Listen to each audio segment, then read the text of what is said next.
Salut mes chers chefs, si vous écoutez ce podcast, c'est que vous êtes manager, chef d'équipe, chef d'entreprise, chef de votre vie, ou que vous avez envie de l'être prochainement. Être chef, ce n'est pas juste manager une équipe, c'est plutôt une manière d'être, une manière de vivre, une manière d'avoir de l'impact sur le monde, à commencer par son propre monde. Être chef, c'est aussi avoir conscience de son rôle et de ses responsabilités, c'est avoir envie de s'occuper des gens, d'une équipe. C'est aussi être garant et garante de l'harmonie des relations au travail et d'accompagner nos collaborateurs et nos collaboratrices dans leur évolution. Ici, dans ce podcast, on explore ensemble le rôle de chef, toutes ses facettes, ses difficultés, l'état d'esprit aussi qu'il faut avoir pour l'être, les pratiques de management et l'impact que ce rôle a plus largement sur nous. Je m'appelle Sophie Plumer, je suis chef d'entreprise, productrice de podcasts RH et RSE et coach en management. Mais avant de me lancer dans l'entrepreneuriat en 2021, j'étais consultante en management, puis responsable RH dans une entité d'environ 1000 personnes et je menais des opérations RH en manageant une équipe de 15 collaborateurs. C'est avec ces différentes casquettes que j'ai appris que la pièce maîtresse de toute organisation, c'est le manager. S'il est bon, c'est génial, s'il n'est pas bon, ça fait de gros dégâts. Donc en 2020, je me suis engagée dans l'aventure du podcast pour donner la parole à des chefs inspirants et inspirantes et pour vous partager mes bonnes pratiques afin de vous accompagner au mieux dans votre rôle. 3 ans plus tard, Chef, c'est un podcast de plus de 60 épisodes. C'est aussi un studio de production de podcasts pour entreprises. Ce sont des accompagnements individuels et collectifs sur des sujets de management et ce sont des formats qui fédèrent des chefs de tous les horizons à travers des groupes d'entraide, des dîners et des escapades entre chefs. Bref, ici, on parle, vous l'aurez compris, de management, de leadership, d'impact positif, de futur du travail, de santé mentale et physique et de développement personnel. J'espère sincèrement que chaque épisode vous fera grandir dans votre rôle et vous donnera des clés pour être plus aligné et avoir un impact positif sur votre environnement professionnel. Avant de vous laisser avec l'épisode du jour, pensez à vous abonner à ce podcast sur votre plateforme préférée et à laisser un commentaire sympa. Bonne écoute! Bonjour Antoine. Bonjour. Bienvenue sur Chef. Merci. Antoine, tu es le Chief Ecosystem Officer de chez AXA Climate et de la Butterfly School. Tu es un chef d'entreprise, plus largement un homme engagé pour construire un monde plus vertueux, notamment grâce au pouvoir de la transformation de nos entreprises et de nos économies. Et c'est précisément sur ce sujet que j'ai envie d'échanger avec toi aujourd'hui. Pour nos auditeurs et nos auditrices, j'aimerais aussi reposer un peu le cadre de cet échange, car on s'est rencontrés pour la première fois il y a plusieurs mois, et notre rencontre a généré un déclic chez moi et a déclenché plusieurs actions, puisque je suis dans une quête de mieux comprendre comment je peux avoir un impact positif sur le monde en tant que chef d'entreprise.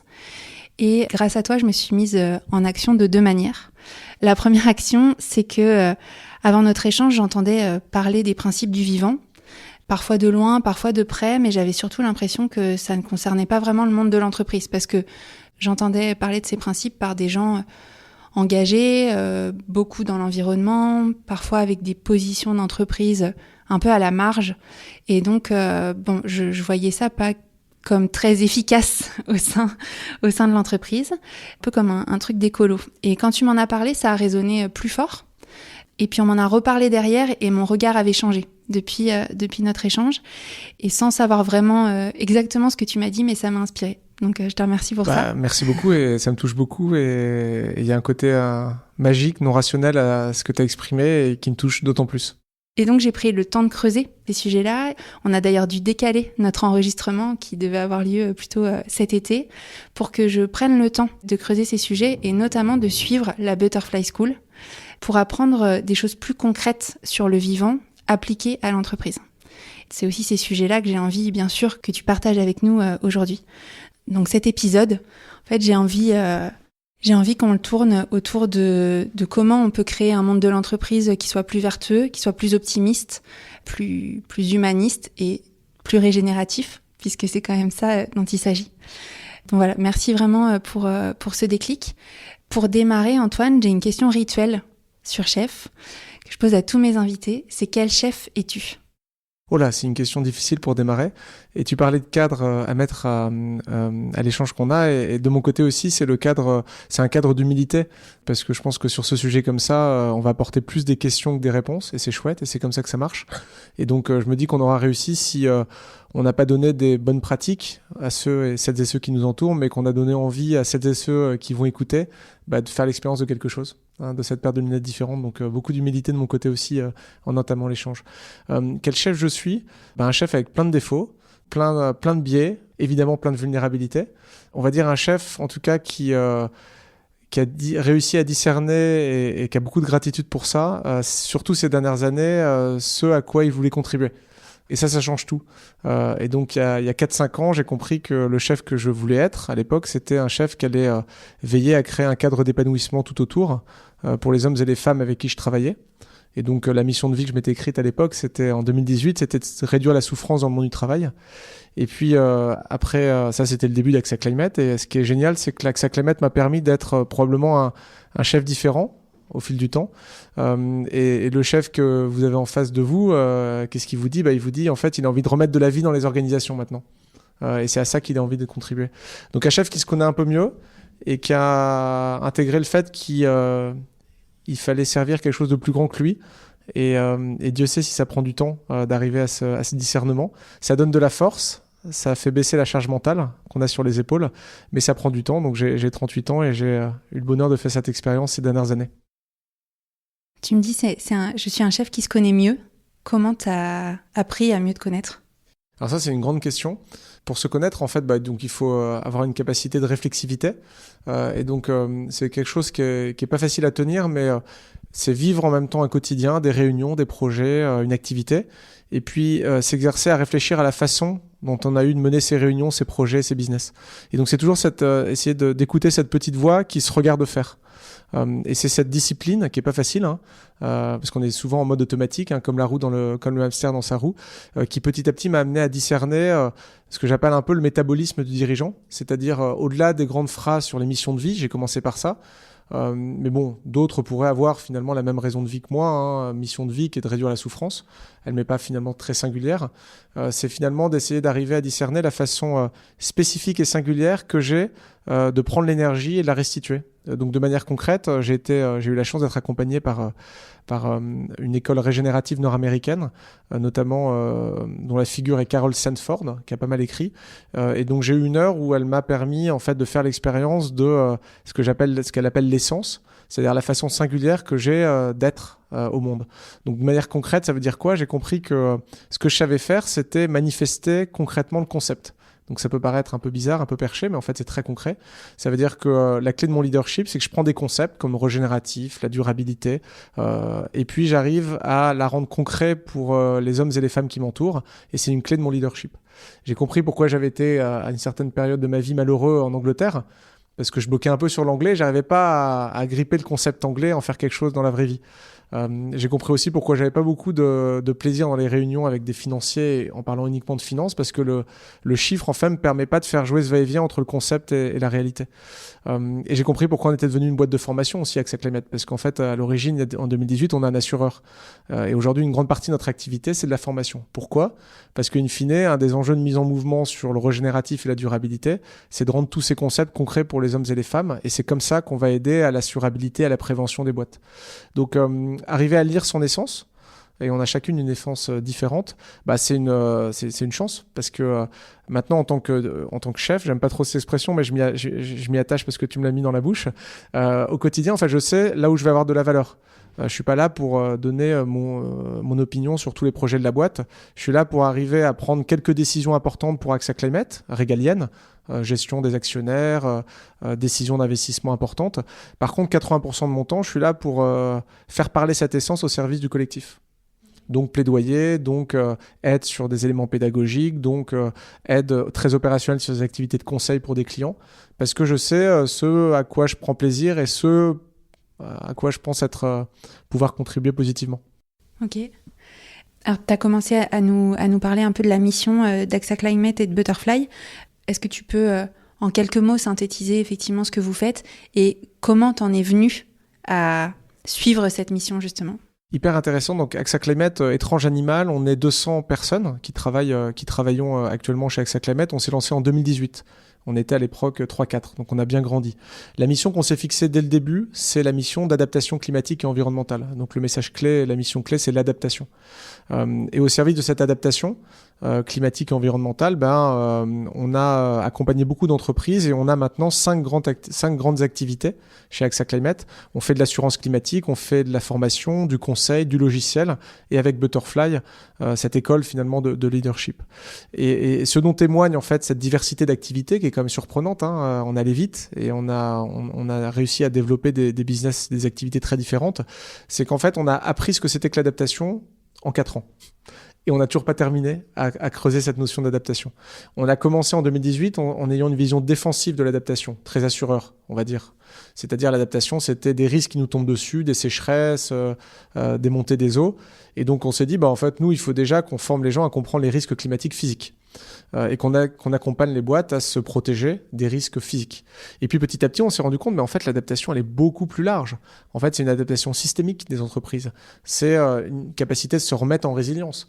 Et pour une grande boîte, actuellement, où qu'elle soit implantée dans le monde, la condition de résilience, c'est de faire écosystème. Parce qu'il y a, derrière le carbone, il y a 8 autres limites planétaires, parce que la plupart des modèles économiques sont volumiques. En fait, tout ça nous ont amené, quand on en a fait l'apprentissage, à se dire, mais en fait, pour honorer cette mission d'adaptation, nous, AXA Climate, on doit mettre au service d'un modèle d'entreprise différent qu'est le modèle régénératif. Mais pas pour la beauté du régénératif. C'est parce qu'en fait, in fine, si les boîtes ne se remettent pas en condition d'être des systèmes vivants et de se remettre en vie d'une certaine manière, elles ne seront pas résilientes, elles resteront très fragiles parce que très mécaniques. Et donc, la petite courbe à la fin, parce qu'on peut se dire pourquoi on est devenu tout ça 5 ans après le lancement, c'est qu'une entreprise qui est régénérative ou à visée régénérative, est une entreprise plus résiliente. Et donc, demain, on peut l'imaginer dans 5, 10, 15 ans, plus assurable. Et c'est un peu la boucle retour qu'on fait sur notre démarrage par l'assurance. Ok. Vous êtes 200 personnes ? Un bon tiers de scientifiques, c'est hyper important, parce qu'en fait, notre ADN, c'est la science. En fait, c'est ça qui fait le commun. C'est pour ça que je pense, et on pense de plus en plus qu'on sert l'intérêt général. Parce qu'en fait, notre job, c'est de prendre des scientifiques, climat, atmosphère, sol, on a beaucoup d'agronomistes aussi, et de les mettre au service de la compréhension des enjeux pour les boîtes. Donc notre job, c'est par de la formation, par du conseil, par des cartes, de montrer concrètement la réalité du climat, de la biodiversité sur des territoires à 2030-2050. Et donc c'est la science qu'on fait rentrer dans les boîtes en fait. Ok. Ma question sur c'est intéressant de savoir la population qui constitue AXA Climate, mais vous êtes 200 sur je ne sais pas combien de milliers de personnes chez AXA. C'est quoi votre impact sur le groupe AXA et aussi chez vos clients ? Parce que je crois que vous adressez quand même des gros clients. Alors, on est complètement tourné vers l'externe, hein. Ça c'est important. On a lancé des activités qui sont résolument tournées vers les entreprises. Donc, quelques chiffres, hein. On a 6 millions de personnes qui sont formées à la durabilité par nos contenus digitaux en dehors d'AXA. Donc, on accompagne une grande partie des entreprises françaises. Donc, AXA, c'est 0,1% de mes revenus. Le reste d'AXA. Donc, la question que tu poses est la bonne. C'est quel impact on a chez AXA ? En fait, il est indirect. En fait, on n'a pas le mandat chez AXA Climate de provoquer le changement d'AXA et du reste de la maison. Notre enjeu, c'est d'envoyer un signal à l'écosystème des clients d'AXA sur ce régénératif, de manière à améliorer la résilience et de permettre une meilleure assurabilité en retour pour AXA. Et donc, quand on s'est lancé pendant 4 ans, on a été tourné vers l'externe. Et maintenant, de plus en plus, et c'est très chouette, on voit qu'on a des collaborations très organiques avec des entités d'AXA sur des enjeux de culture, de RH, de business, mais que ça vient, mais c'est pas mécanique en fait, c'est organique et ça vient et ça émerge aussi de rencontres avec d'autres dirigeants AXA. Mais notre enjeu est pas le change d'AXA, résolument. Il est vraiment l'action vers la ligne de travail qui est celle des clients et bouger le marché. Et c'est la meilleure manière en retour de faire bouger les assureurs. Ok. Vous êtes lancé en 2018, donc ça fait 6 ans. Dans les accompagnements que vous avez chez vos clients, dans la manière dont vous assurez et accompagnez ces risques, quel est l'impact ? Quelle est la réalité de votre action ? Toi qui disais, tu avais cette capacité à penser des concepts et puis à les amener dans la réalité. C'est quoi la réalité de votre action ? Est-ce que tu as quelques exemples ? Alors, j'ai des exemples, et puis cette question, elle m'inhibe énormément, parce qu'en fait, je me dis toujours qu'on est nulle part en termes d'impact. Donc, ma première réponse est toujours de dire on n'a rien fait, quoi, vu la taille de l'enjeu. Par contre, in fine, force est de constater qu'on a quand même formé 6 millions de personnes qui ont compris globalement l'enjeu du carbone grâce à nos contenus digitaux, qu'il y a à peu près 100 000 sites dans le monde, donc je parle de parcelles agricoles, de sièges sociaux ou de plantes, ou d'usines, en français, qui comprennent leurs risques climatiques sur des territoires bien précis, et donc ça crée des déclenchements d'adaptation. Et via Butterfly, on a probablement réussi à créer des effets papillons avec des petites épiphanies dans la manière de réfléchir et de penser chez beaucoup de dirigeants, parce qu'on en a formé à peu près 1000 depuis qu'on a lancé Butterfly. Donc, quand tu me parles d'impact, moi je pense à tous ces visages ou ces actifs physiques pour lesquels on a apporté de la science. Concrètement, ça veut dire quoi pour une boîte ? Ça veut dire qu'on a permis, par exemple, à un acteur des petits pois dans le nord de la France de comprendre à quel rythme il devait déplacer ses parcelles agricoles plus au nord pour s'adapter à une sécheresse et une baisse de précipitations. Et puis, de fait, comment il devait distribuer et venir réallouer son outil industriel pour rester proche des parcelles agricoles parce qu'il fait de la conserve. C'est des choses extrêmement concrètes. On a aidé un grand parfumeur à comprendre l'évolution finalement des pratiques d'agriculture liées aux plantes qui donnaient les parfums, et à nourrir des discussions entre ce parfumeur et ses producteurs de plantes, à Grasse en l'occurrence, dans le sud de la France. On a aidé un industriel à comprendre quand il devait sensibiliser le management de son usine dans le sud-ouest asiatique, parce que la trajectoire potentielle des ouragans et des typhons allait se déplacer liée au climat. Donc on a vraiment développé les capacités de compréhension de ces boîtes du risque climatique. Ce qu'on n'a pas encore fait, c'est bouger des business models, bouger significativement des entreprises à visée régénérative. Et ça, c'est vraiment le chapitre 2. Ok. Je te propose qu'on passe au chapitre 2 et que tu nous expliques ce que c'est, j'en parlais en introduction, l'entreprise régénérative. Alors, l'entreprise régénérative, c'est surtout une entreprise qui fait différemment. C'est pas un concept en plus, parce que dès qu'on rajoute un concept, on a un réflexe défensif chez les uns les autres, et qui est légitime, qui est de dire on a déjà beaucoup des concepts, on a déjà beaucoup dans nos boîtes de choses à faire. Si en plus on se rajoute le régénératif à nos enjeux de circularité, de durabilité, on n'y arrivera pas. Et c'est vrai. Donc ce qu'on défend, c'est que le régénératif, c'est une façon de faire différente. Et nous, ce qu'on pense, c'est qu'une entreprise régénérative, c'est une entreprise qui se regarde et qui opère comme un système vivant. Je vais caricaturer un peu, mais la plupart de nos entreprises étaient construites comme des machines pour optimiser un ou deux indicateurs, pas forcément d'ailleurs que le profit, mais en tout cas il y avait pas, c'était vraiment la plupart de nos entreprises actuelles sont conçues pour maximiser 1, 2, 3 indicateurs, pas plus, et sont pensées donc de fait comme des machines à optimiser. Et le problème, c'est qu'une machine, ça casse, ça se répare, mais ça s'adapte pas. Et quand on voit les enjeux qui nous tombent dessus, en fait, il y a des tels enjeux systémiques que continuer à construire nos entreprises comme des machines ne va pas tenir. Et donc, on en arrive à ce sujet d'adaptation. Et donc, l'entreprise régénérative, c'est une entreprise qui s'inspire des systèmes vivants pour créer de la résilience. Et donc, l'image que j'aime bien prendre, c'est l'image de la forêt. C'est une entreprise qui se dit, si j'étais une forêt, comment je pourrais appliquer des principes probablement un peu différents de mes principes actuels. Un exemple, c'est une forêt, quand on la voit fonctionner, il y a un principe de sous-optimalité qui est clé, qui est orthogonal à toute la façon dont on a été éduqué dans nos boîtes. On est éduqué, on est pressurisé à optimiser. La nature est sous-optimale. Ça effraie, en fait. Mais quand on creuse, pourquoi la nature est sous-optimale ? Parce qu'elle est résiliente et qu'elle fait plein d'autres choses qu'optimiser des variables. L'exemple, c'est la photosynthèse. Quand vous avez une plante qui capte la lumière du soleil et qu'en fait de la matière, la photosynthèse, le taux de rendement est à 1-2%. Si une entreprise humaine avait conçu ce protocole de photosynthèse, on peut bien imaginer qu'il l'aurait mis à 20, 30, 40% de rendement. Mais la nature le fait pas parce que la nature est résiliente et veut s'adapter aux enjeux de lumière, la nuit, le jour, l'hiver et l'été. Et puis surtout, la nature fait autre chose que simplement la photosynthèse.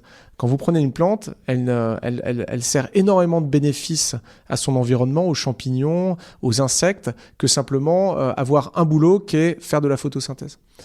Et donc la sous-optimalité appliquée aux nos entreprises, c'est génial, parce que ça veut dire qu'on ne se réduit pas, nous, à une fiche de poste, à un rôle particulier, qu'une entreprise ne se réduit pas à un KPI, qu'une entreprise sert son écosystème. Et donc, une entreprise, si elle veut être résiliente, doit créer la sous-optimalité. Et donc, doit pas, par exemple, absolument réduire des gens à une performance individuelle d'un KPI à l'année pour conditionner sa rémunération. Doit pas, à un moment donné, se dire que elle réduit et elle déséquilibre son partage de valeur en fonction d'une partie prenante. Et donc, une forêt, ça porte de la diversité, de la création continue, des principes comme la singularité. Et tout ça, quand tu l'appliques à l'entreprise, ça change tout.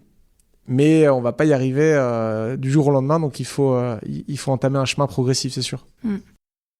Il y a un principe du vivant que j'ai appris dans Butterfly, en plus de tous ceux que tu viens de citer et qui m'a beaucoup marqué, que j'utilise beaucoup quand je parle à des clients ou à des chefs d'entreprise que je peux rencontrer, c'est le principe de croissance limitée.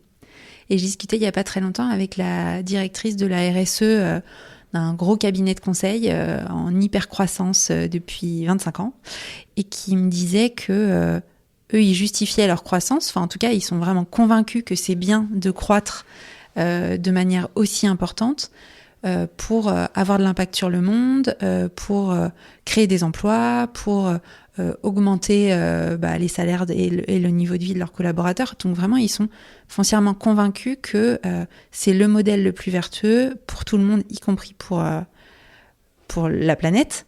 Et je l'ai un peu challengé. Je lui ai dit, tu vois, moi, je suis en train de suivre en ce moment la formation Butterfly. Et par exemple, j'ai appris cette notion de croissance limitée qui est, nous, en tant qu'humains, on a une croissance limitée. Les arbres ont une croissance limitée. La terre a une croissance limitée. Donc, en quoi votre entreprise, appelons-la Tartampion, serait plus légitime que la terre à avoir une croissance illimitée? Alors, donc c'est valeureux de ta part, et je pense que c'est un questionnement qui a de la valeur. Moi, j'aurais pris le sujet différemment parce que je les côtoie, ces dirigeants. Ouais.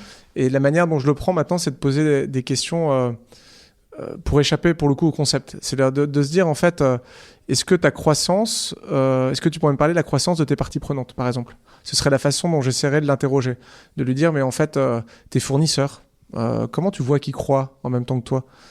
Et donc j'aurais essayé de l'amener à dire, mais en fait la croissance de ton entreprise et de ton cabinet, certes, mais comment tu discernes la croissance des gens qui t'entourent et dont tu dépends, sans qui tu ferais pas grand-chose? Je pense qu'elle recrute des gens très diplômés, par exemple en jeunes consultants. Qu'est-ce qu'elle fait pour les écoles qui produisent ces personnes dont elle s'appuie? Donc qu'est-ce qu'elle fait en fait pour faire croître l'écosystème dont elle dépend? Et donc j'aurais essayé de lui poser des questions sur la dépendance de cette croissance et qu'est-ce qu'elle fait pour redonner. Et puis après, je lui aurais posé la question de son impact. Quand elle dit je veux croître parce que j'ai un impact positif, là ça se questionne, c'est passionnant. C'est quoi ton impact? Elle va rester dans le concept d'ailleurs, hein, l'interlocutrice ou l'interlocuteur. Et donc là, il faut creuser et il faut pas lâcher. C'est comme tu as creusé, tu m'as demandé mon impact. Moi, j'ai eu l'humilité de dire que j'étais pas encore sûr d'avoir un impact positif, que je raisonnais plutôt sur quelques indicateurs. Mais donc là, tu me dirais, Antoine, est-ce que tu dois croître de manière illimitée? Je ne pense pas avoir encore bien discerné mon impact pour répondre oui. Et je ne pense pas avoir assez bien redistribué mon profit auprès de mon écosystème pour croître de manière illimitée. Et donc il faut poser des questions et surtout il faut contextualiser. Sinon on reste sur croissance, décroissance, bassine artificielle pour ou contre, mais la réalité c'est qu'en fonction du contexte, la singularité du territoire, du secteur, il faut re-questionner et se reposer une question juste qui est simple, qui est qu'est-ce qu'on a envie de faire croître. Et ce qu'il faut éviter, c'est la croissance comme moto universelle qui s'applique à tout de manière uniforme. Cette espèce de toujours plus qu'on a dans nos boîtes sur tous les sujets. C'est ça qu'il faut aller déconstruire. Je partage complètement ce que tu dis. L'impact que ma question a eu par rapport à la Terre, en fait, ça l'a pour le coup vachement questionné. Top, ok. Parce qu'elle s'est dit, ah ouais... les arbres ne montent pas au ciel, quoi. Les arbres ne montent pas au ciel, ouais. La Terre n'est pas en train de se faire plus grosse que le bœuf. Et en fait, nous, en quoi on est légitime à vouloir croître toujours plus?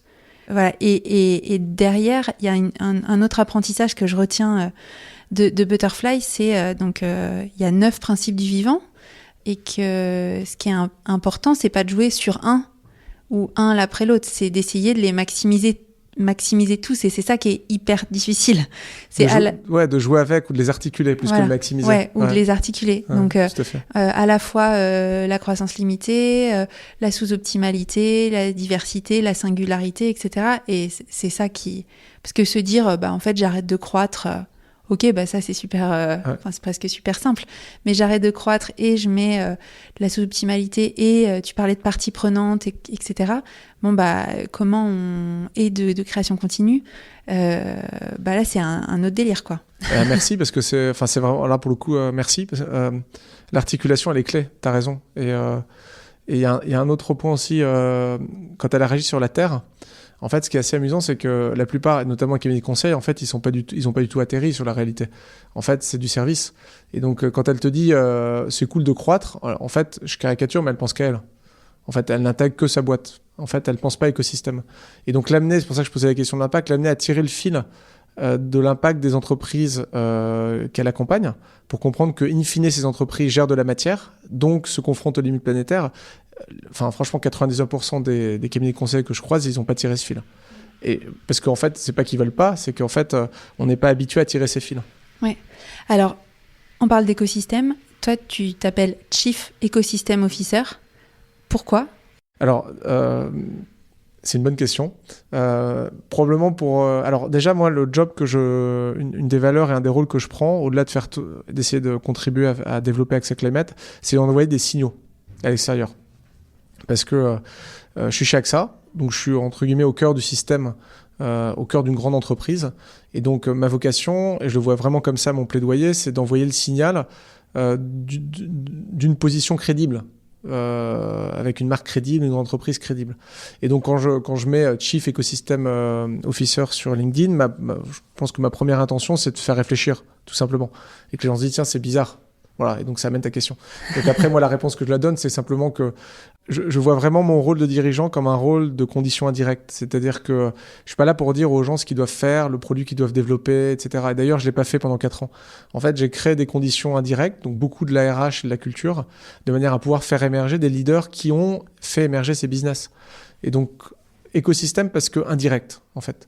Et on a été habitué à avoir un leadership qui est un leadership direct du problème-solution, avec un grand orchestre, un grand orchestrateur au sommet de l'organigramme qui apporte des solutions au reste et qui sait ce qu'il faut faire. La réalité, c'est que je ne sais pas ce qu'il faut faire. Et la réalité, c'est que mon job est un job de prendre soin des conditions indirectes, comme d'un jardin, pour que les plantes, les sols portent la vie. Et c'est encore une analogie de la forêt, mais appliquée à l'entreprise, ça veut dire pour que les gens puissent être eux-mêmes. Et parce que les gens sont eux-mêmes, parce qu'ils s'épanouissent, parce qu'ils grandissent, en fait, ils font grandir l'écosystème. C'est aussi simple que ça, en fait. Enfin, c'est aussi simple que ça. Après, ça a des conséquences concrètes dans ma vie de quotidien de dirigeant, mais c'est ça l'écosystème, c'est conditions indirectes et amener les gens à s'épanouir. Et puis après, une fois que tu as créé ce cadre, il n'y a plus qu'à regarder, entre guillemets, les choses se faire et les accompagner. Ok. Ça fait écho, il y a une personne de tes équipes, quand je lui ai dit que j'ai rencontré, puis que je lui ai dit que j'allais t'interviewer, elle m'a dit... c'est intéressant d'interviewer Antoine sur ses pratiques de management, parce qu'une fois, j'étais pas d'accord avec lui, et dans l'exécution d'une idée, et la posture que tu as eue, peut-être tu t'en souviens, je sais pas, ou peut-être que c'est une posture que tu as régulièrement, mais et une posture que tu as eue, c'était pas d'imposer la manière de faire, mais de dire, moi j'ai une intuition, j'ai appris, sûrement dans la démarche de connaissance de toi, à faire confiance à certaines de mes intuitions, et là, j'ai confiance dans cette intuition et je te demande de me suivre dans cette intuition. Après, la manière dont tu vas exécuter cette idée, c'est toi, c'est chez toi et moi, je t'aiderai à le faire. Mais voilà, ce cap, j'ai envie qu'on y aille ensemble. Alors oui, mais en fait, au début, quand tu as commencé la phrase, je me suis dit qu'est-ce que j'ai pu faire de mal parce que c'est mon premier réflexe. Mais globalement, c'est hyper difficile de faire ça. On est tous en mode solution et puis moi, j'adore aider. Donc c'est ça le problème. C'est terrible. C'est les gens on les appelle les do-gooders en régénératif. C'est ceux qui veulent faire du bien et en faisant le bien, en fait, ils font le mal parce qu'en fait, ils imposent une idée de leur bien. Et donc le premier réflexe, il est dur à arrêter. Et ensuite, oui. Je donne mon intuition parce que en fait, mon contexte, c'est que je suis en niveau de conscience élevé par rapport à tous les collaborateurs parce que je suis responsable de l'ensemble de l'écosystème. Donc, parce que niveau de conscience plus élevé, j'assume, parce que je vois un peu tout, j'ai une intuition qu'il faut probablement un peu plus écouter et sur lequel il faut faire attention. Après, moi, je me souviens toujours d'un collègue, là, Grégoire, qui avait fait une réunion on a une réunion d'1 heure par semaine avec tout le monde. Donc ça demande du temps et c'est très chouette. On appelle ça le together ensemble. Et il avait dit, en fait, quand un CEO parle, il faut jamais prêter attention à ce qu'il exprime dans les mots, dans la solution. Parce qu'un CEO, il va toujours donner une solution à la va-vite qui sera jamais adaptée à la réalité de nos quotidiens. Par contre, il faut toujours se poser la question de ce qu'il y avait derrière cette mauvaise solution. Là, parce qu'il y a souvent une intuition d'un truc qui a bougé, d'un truc à décaler, d'un truc à faire évoluer. Et c'est ça qu'il faut garder d'un CEO. C'est-à-dire, il regarde quelque part, il sait pas du tout ce qu'il faut faire parce qu'il n'est pas dedans. Par contre, il regarde à un endroit parce qu'il a une intuition qui l'amène à regarder souvent aux bons endroits dans l'écosystème. Quand tu mentionnes la manière dont tu peux manager ton équipe, de faire émerger des leaders et où tu dis, moi, je les guide, je crée les conditions pour qu'ensuite les leaders puissent émerger et faire leur job et puis faire évoluer l'entreprise. Est-ce que c'est possible avec toutes sortes de talents ? Je m'explique. Moi, je vis en Bretagne, j'accompagne beaucoup des dirigeants de très petites entreprises, de PME, parfois très opérationnelles, qu'on est loin des sièges sociaux de Paris, etc., avec des gens qui ont un métier aussi parfois très manuel, et où la demande des collaborateurs, c'est d'être guidés ou d'être encadrés, et où là, c'est très difficile de faire émerger des leaders, ou même, c'est pas forcément souhaitable de faire émerger des leaders. Alors, c'est quoi, toi, les conditions ? Est-ce que tu peux nous expliquer un peu plus ces pratiques ? En fait, expliquer... En fait, là où tu as raison, c'est que tu nous ramènes à un contexte singulier qui est celui d'AXA Climate, avec des collaborateurs bien particuliers, on a une sociologie particulière, on est une grande entreprise, etc.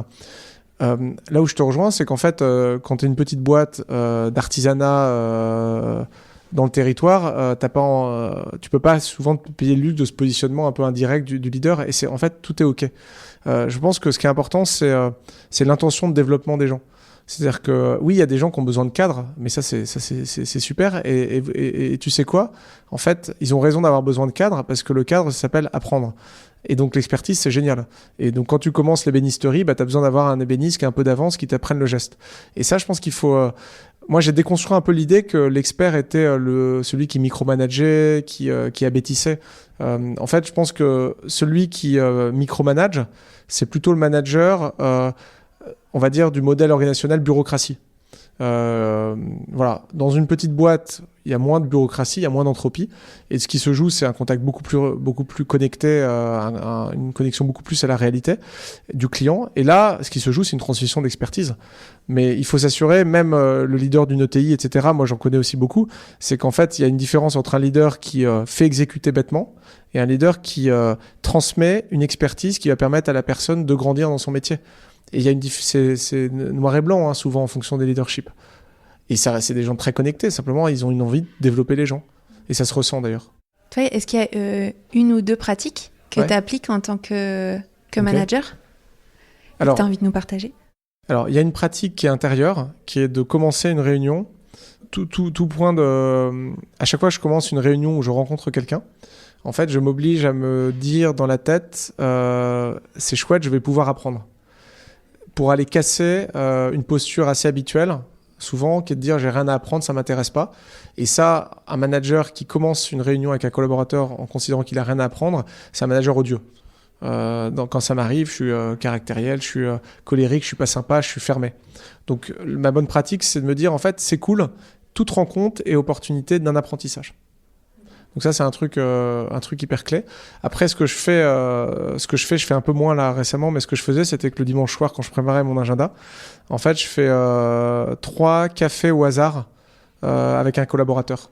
En fait, pour provoquer des réunions fortuites, inédites, qui vont permettre de faire émerger du nouveau. Parce que le pire pour un dirigeant, c'est de rester en mode automatique et de petit à petit avoir des comportements de cours, d'avoir les mêmes messages, de créer en fait des réflexes où il apprend plus parce qu'il est entouré de personnes qui lui disent la même chose.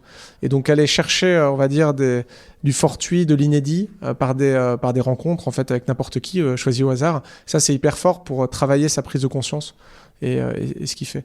Donc voilà, après moi je vais aller très loin dans la déconstruction, j'ai pas de codir, j'ai pas de comex, j'ai plus de one-to-one.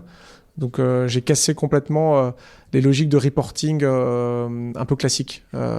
Et à chaque fois que j'ai une mission ou j'ai un challenge pour la boîte, je fais attention à ne jamais mettre les mêmes personnes autour de la table pour pas recréer un muscle de codir qui crée un muscle de statut, d'ego et donc de fait de cours, et donc ça dérègle la boîte. Donc quand je dois résoudre un problème de locaux, un point de vue stratégique, je choisis des gens et j'agence des gens dont les compétences sont complémentaires mais qui sont à des niveaux différents dans la boîte. Ok. Quel niveau de délégation du coup tu as ? Est-ce que le jour où tu quittes AXA Climate, ça peut arriver ? Est-ce que finalement tout le fonctionnement d'AXA Climate, il est que dans ta tête et c'est toi qui orchestre ou C'est hyper dur. La question elle est hyper dure. Je pense qu'il y a une bonne pratique pour tous les dirigeants qui est pas confortable, mais qui est d'expliciter ce sur quoi ils décident et ce sur quoi ils décident pas. Parce que dans toutes les boîtes, les gens disent empower people. Dans toutes les entreprises, les gens disent il faut que les gens prennent l'initiative. Le problème, c'est quand le dirigeant explique pas sur quoi il décide, tu as un climat d'imprévisibilité, de zone grise qui fait que les gens ont peur. Donc, ce que je conseille et ce que j'ai fait, c'est de clarifier sur quoi je décide. Donc, il y a 5 décisions que je prends qui sont régaliennes et c'est 20% de mon temps. Gestion de l'actionnaire, expansion géographique, investissement. Si je disparais, oui, il y aura un trou il faudra quelqu'un qui prend ce rôle. Bon, ça se trouve sur le marché. Et en fait, ça permet de libérer les prises d'initiative du reste des collaborateurs dans les autres décisions. Et donc, par exemple, là, on devait prendre des décisions sur notre empreinte carbone, sur nos voyages. Oui, j'ai donné un mandat à des gens de prendre des décisions pour tout le monde en veillant, écosystème, au protocole de décision. Vote à la majorité, représentativité des gens de la squad qui allait décider. Donc mon travail, il est plus dans donner un mandat explicite de décision et les aider, les coacher, c'est pas juste débrouillez-vous, mais les coacher sur les modalités de décision collective. Ce que j'appelle un peu l'expérience de rentrer la démocratie dans l'entreprise. Et de plus en plus, on crée des challenges, des modes de décision collectifs. Mais ça s'apprend en fait, c'est une expertise la décision collective, c'est pas juste ah oui t'as ton pion, tu en décides, m'embête pas. Donc c'est exigeant aussi pour le dirigeant parce qu'il doit créer des conditions d'une décision collective et d'une démocratie dans la boîte. Et ça prend des mois, voire des années. Donc oui, il y a un effort de subsidiarité. Et à la question si je disparais, est-ce que la boîte continue ? Probablement pas sous cette forme parce qu'en fait je gère beaucoup AXA et j'ai une fonction, j'ai un rôle qui est clé. Et ça, je pense que notre gouvernance est quand même très AXA, donc ce serait compliqué. Mais sinon, la boîte, elle tourne. Ok. En quoi tout ce que tu viens de nous expliquer dans tes pratiques de management, la gouvernance de AXA Climate, ça s'inspire du régénératif et des principes du vivant ? Alors, c'est une bonne question. En fait, on a déconstruit la culture classique dès le démarrage, sans avoir touché du doigt le régénératif et les principes du vivant. Pendant 3 ans, on a déconstruit et on n'a d'ailleurs pas dit qu'on déconstruisait. On l'a fait. Ça, c'est hyper important. Il ne faut jamais parler de culture sans l'avoir fait. La conceptualisation de la culture régénérative, libérée, etc., il faut qu'elle vienne après. Parce que les collabs, sinon, ils sont paumés. Donc, on a fait pendant 3 ans, on a commencé à mettre des mots. Et là, on s'est dit, mais ce qu'on a fait pour globalement créer des conditions d'épanouissement des collaborateurs dans la boîte, en fait, appliquer à une entreprise, à un territoire, ça donne quoi ? Et c'est là où on s'est lancé dans la compréhension du régénératif. Mais ce régénératif, en fait, il est beaucoup plus large qu'on est venu travailler avec ces principes du vivant. C'est venu éclairer notre chemin de départ, mais c'est pas venu l'initier. Et maintenant, le fait de savoir que c'est ces principes du vivant, on est plus efficace parce qu'on le fait de manière délibérée. Mais c'est venu après, en fait. Ok. Et quels sont les principes du vivant que vous n'avez pas du tout explorés ou peu explorés ou qui sont plus difficiles à explorer pour vous ? La sous-optimalité, c'est vraiment très dur. C'est vraiment hyper dur. La sous-optimalité, c'est-à-dire créer des conditions de résilience. Parce que pour qu'une boîte soit sous-optimale, en fait, elle doit le faire avec ses partenaires, avec son écosystème, avec son territoire. Et nous, à AXA Climate, on est 200, très urbains, à Bonne-Nouvelle, Grand Boulevard, au milieu de Paris. Et donc, notre capacité à atterrir dans des territoires avec nos clients, ça pêche. Mais ça, c'est l'obsession du chapitre 2. Donc, c'est ça qu'on va travailler. C'est se réatterrir dans les territoires. Donc, le principe de sous-optimalité est probablement celui qu'on a eu le plus de mal jusqu'ici à faire vivre en interne. Ok. J'ai 2 dernières questions pour toi, Antoine. Demain, tu dois reprendre une boîte. C'est quoi ton premier réflexe ? C'est une super bonne question parce que j'essaie de me remettre en condition de créer quelque chose chez Climate en ce moment-là maintenant. Donc c'est la question quasiment de ce week-end et de la semaine prochaine pour moi. Ok. Du coup, c'est peut-être un peu tôt, je te la pose. Je pense que ce serait d'écrire et d'expliciter le contexte qui est le mien et ce que j'ai envie de faire. C'est-à-dire mettre des mots et expliciter, et pas des mots en bullet point ou sur des PowerPoint, mais avec des phrases sujet complément sur un Word. Je commencerai par expliciter et mettre des mots sur ce que mon contexte personnel et ce que j'ai envie d'apporter. Et je commencerai par ça. Et après, je travaillerai en fait. C'est ce que je m'apprête à faire. Je vais lire beaucoup de bouquins, je vais rencontrer beaucoup de gens parce qu'en fait, la capacité à faire naître de la valeur en termes de business vient d'une capacité à apprendre quelque chose à un moment donné. S'il n'y a pas d'apprentissage, il n'y a pas de valeur. Donc c'est plutôt écrire et me poser la question de ce qui va me permettre d'apprendre. Ok. Le corollaire, c'est aussi aujourd'hui dans la manière dont vous accompagnez les entreprises qui veulent être dans une transformation vers du régénératif, vers plus d'impact positif. Là aussi, c'est quoi la première démarche, le premier pas à mettre en place? Alors, le premier pas, c'est réfléchir à ce que la boîte a bien fait en termes de gestes à un moment donné dans son histoire. Et souvent, c'est le geste originel, la création de la boîte. La plupart des dirigeants que j'accompagne, je les amène à raconter l'historique. Ce qui a fait qu'à un moment donné, il y a un type en Ardèche qui a décidé qu'il allait vendre des châtaignes plutôt à des pâtissiers à Paris. Je donne un exemple.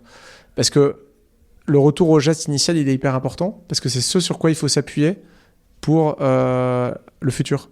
Il ne faut pas s'imaginer que l'innovation, c'est des trucs qu'on chope à des consultants et qu'on chope de manière aérienne. En fait, la boîte existe et est singulière, et donc il faut la reconnecter à son geste originel pour y arriver. Et donc c'est cette compréhension fine du geste originel, et ensuite demander à la boîte ce qu'elle fait de bien, et s'accrocher à un projet. Ça peut être un projet produit, territoire, et pas se dire je lance un nouveau projet régénératif, mais se dire comment je peux le faire de manière régénérative, comment je peux faire une politique RH de manière régénérative, comment je peux faire une politique de risque sur un site industriel de manière régénérative.